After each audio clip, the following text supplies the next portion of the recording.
Hey everybody, this is Rachel. This video does look a little different from the other videos because I got a new phone.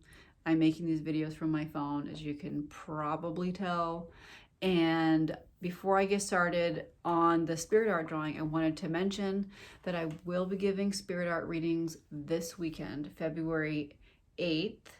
That is a Saturday from 12 to 4 p.m. So it's going to be really fun. Come and join me if you want a spirit art reading. The minimum reading length is 15 minutes, and my average reading length would be about 35 minutes. And recently I've had a lot of things come through that had to do with past lives or higher selves.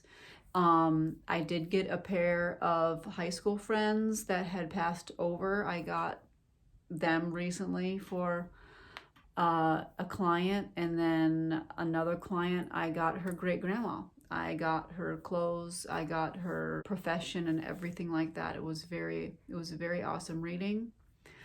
So I often get passed away loved ones, like I just mentioned. I get past life information. I also get guides and metaphorical information, and I do get combinations of all of those together when it's necessary, because the readings come in with the highest and greatest good of what the sitter needs to know at that moment. So, I mean, even if somebody came to me for multiple readings, the readings would be different. I mean, they might have similarities, but they would be different because what the person's highest and greatest good is at the moment is different.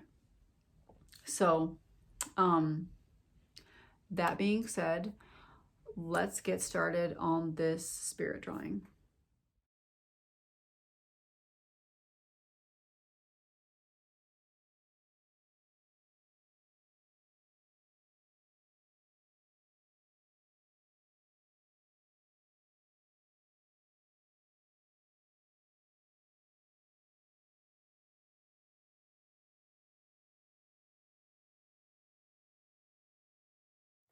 Okay, here's the drawing. As you can see, red was a very significant color for this lady. I believe she's a great grandma or further back.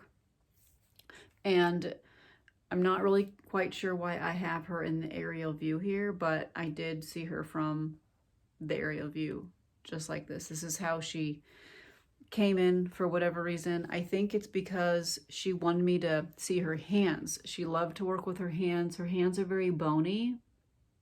At first when I drew her, she was a lot younger, but I saw her as old. So then I kind of went over her to make her hair,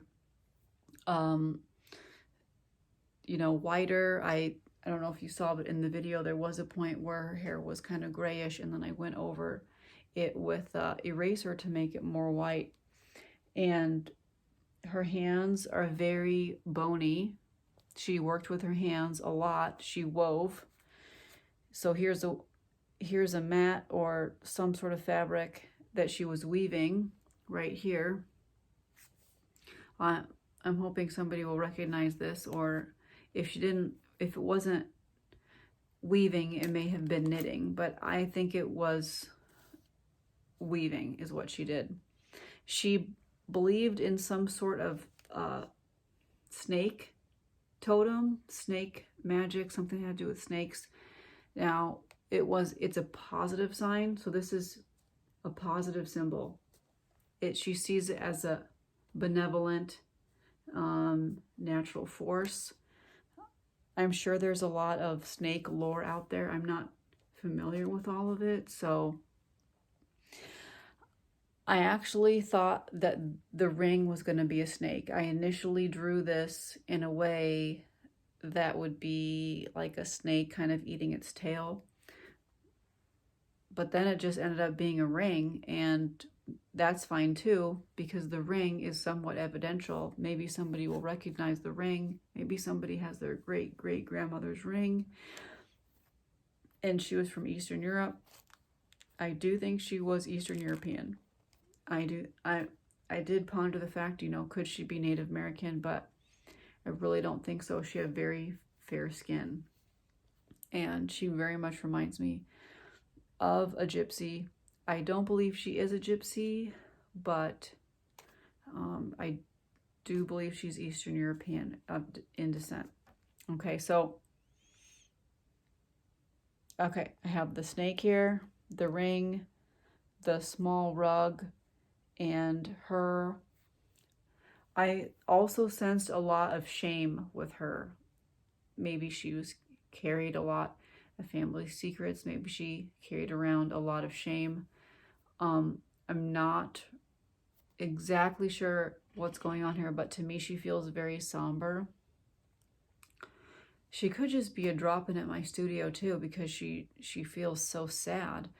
But the issue is that she has this ring here. So usually spirits, if they bring in like an actual piece of property like this, or actual thing, an actual object, then they want somebody to recognize it. They want to be like, okay, well, my daughter has this, or my great-granddaughter has this. So, you know, there's this ring here. If you recognize this lady, if you know that this is your great-great-grandmother, or it looks like her, maybe have a photograph, because this did come in black and white like this. Maybe you have this ring and you didn't know who it was from. I'm not really sure. Anyways, if you recognize this anyway, please make a comment, and then this drawing can be yours. Like and subscribe, and I will be coming out with another spirit drawing very soon. Goodbye.